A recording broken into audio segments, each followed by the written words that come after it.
and two finds, one of Cybele, again, in a silver disc, gilded. So Cybele drawn in a chariot by lions with the sun god above. And then the famous inscription in Greek from Ai Khanum, which is copied from the site at Delphi in mainland Greece, giving advice on how to lead a good life. As a child, learn good manners. As a young man, learn to control your passions. In middle age, be just. In old age, give good counsel, and die without regret. I then show them Begram, too, just 60 kilometers north of Kabul, and the site of the Air Force Base where some of them will have visited or will have served, because this is another important site, both for Greek and for Kushan, the subsequent empire. And I show them 3 of the glass vessels that have been found, which are probably imports from Alexandria. One showing Ganymede being carried up to the heavens by Zeus in the form of an eagle. One showing the eponymous founder of Europe, Europa, on the bull, which of course is Zeus, and then a gladiator below. One of the best treasures of Afghanistan of recent years is Tila Tepe in the north. So this was a site that yielded burials that produced altogether 22,000, nearly 22,000 gold pieces. You see the excavation on the left, and then an example of one of the swords from Tila Tepe on the right with the scabbard, which features Scythian dragons, and then a bear at the very top, a mix of gold and turquoise, which highlights the role of this area in the silk trade, which was, or the Silk Road, so important during the first millennium BC and AD. And of course, we think of Bamiyan, we think of Afghanistan today, especially in terms of Bamiyan, with the giant Buddhas carved into the cliffs.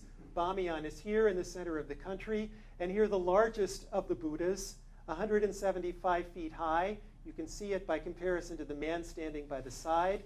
This, of course, was blown up by the Taliban in 2001 by attaching dynamite to the ankles and to the shoulders. So this and a smaller one to the right have been completely destroyed so that one only sees the recess remaining of where the Buddha had once stood.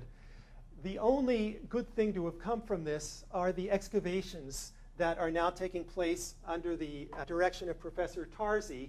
And some of the plaster he subjected to radiocarbon analysis. So for the first time, we can date these Buddhas, this one to the middle of the 6th century, and the smaller Buddha to the early 6th century. So more or less the period when Justinian is ruling in Constantinople.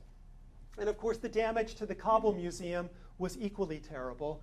On a number of occasions. After the Soviets invaded in 1979, you see the state of the museum. The coin cabinets were completely emptied of the coins, and the catalog cards were in many cases burned beyond recognition, so it's difficult to prove what was actually there.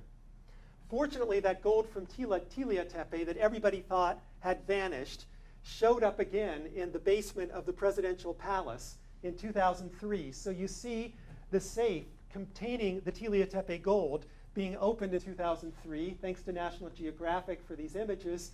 You see the Minister of Culture, Raheen, here, Victor Sarianidi, who excavated Tila Tepe in 1978, Fred Hebert, and Abdul Wasi Farouzi, Director of Antiquities. And so all of the material from those burials, 21,600 items, including the gold appliques and other gold objects from the tombs, as well as ivories from Begram, all showed up in the basement of these presidential palaces. We thought that they had been completely destroyed.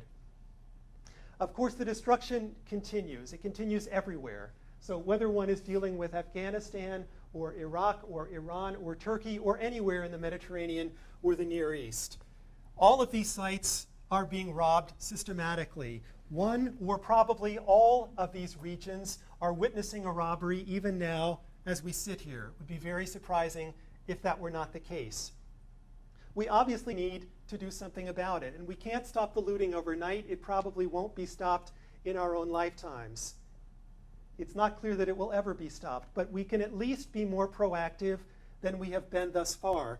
One of the ways is by reaching out to audiences whom we have traditionally tended to ignore in the past. This is specifically the military, and it's no good if only America does this. It has to be an international effort. So I'm delighted that my conversations with the German Archaeological Institute, with Hermann Partzinger in particular, whom you see here in lower right, and my conversations with Pascal Richter, the chief of the German consulate in Mazar-i-Sharif in northern Afghanistan, have moved the discussion forward to a point where it looks virtually certain that the German Archaeological Institute will begin archaeological lectures for the soldiers who were stationed in Afghanistan, the German soldiers who were stationed in Afghanistan. I had a meeting with Radek Sikorski, the Secretary of Defense of Poland, and he agreed to start them in Poland. This was an accidental meeting, but you seize whatever opportunity you can get. He was married to one of the fellows who was working with me at the American Academy in Berlin. So I just corralled him at dinner one night and said, I want to start a troops lecture for Polish troops in Iraq and Afghanistan. And he said, okay, let's do it. And then I talked to Ivan Gatsov, the chief of excavations in Bulgaria, and they have already now started lectures on archaeology of Iraq and Afghanistan for Bulgarian soldiers in both regions. This, of course, is not enough. We need to work together in one large group as archaeological institutes, which we've also tended not to do in the past. And so to this end, 3 of us from the Russian Academy of Sciences, the Institute of Archaeology, from the AIA, and from the German Archaeological Institute will on Friday sign together a joint statement on a principle on the protection of archaeological sites, monuments, and museums. And you're seeing here Nikolai Makarov, who is landing in about an hour, the director of the Institute of Archaeology at the Russian Academy of Sciences, Jane Waldbaum, and Hermann Partzinger, president of the German Archaeological Institute. We are only 3 of many such organizations that need to come together in order to speak out with one voice about the protection of cultural sites that are endangered by armed conflict. We need, in essence, to create a kind of United Nations of archaeological groups, and we've been very slow to do this. This won't be possible for every country or every institute, but it will be possible for far more than the 3 that I've singled out here. Unless we increase our outreach efforts along the lines that I've outlined here today, we risk the destruction of the cultures which we as archaeologists have sworn to devote our lives to. There's a banner that hangs outside the Kabul Museum in Afghanistan. A nation stays alive if its culture stays alive. And we have to make this the underpinnings of the Archaeological Institute of America for the future, indeed for all time. Thanks very much.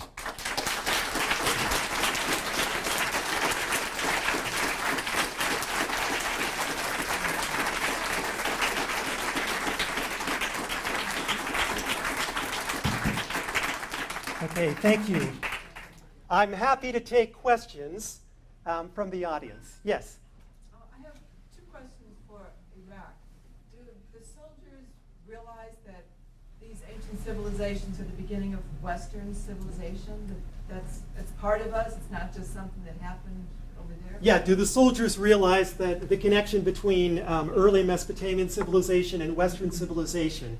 They do, and this is one thing that I emphasize. I try to highlight the points where American culture, as they know it, is similar to Mesopotamian culture. So sometimes I'll even read some of the inscriptions from the schoolrooms in ancient Mesopotamia so that they can see it's not that different. But that's another reason why I emphasize the origin of astronomy in Iraq, the first writing, the first schools, the first dictionaries, et cetera, et cetera, et cetera. So they do understand it. You had 2 questions. Do you go further back to tell them about Shanidar? No, this is, I've got 50 minutes. And so you've seen how much I try to pack into a 50-minute period. This is about as much as I can do. I put in more than I've put in here tonight. I just wanted to give you a flavor of what I tell the troops.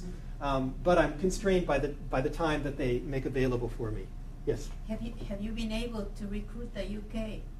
No, we haven't recruited the UK yet, but they're next on the list. Let's hope so. They are next on the list. Yes? Laura.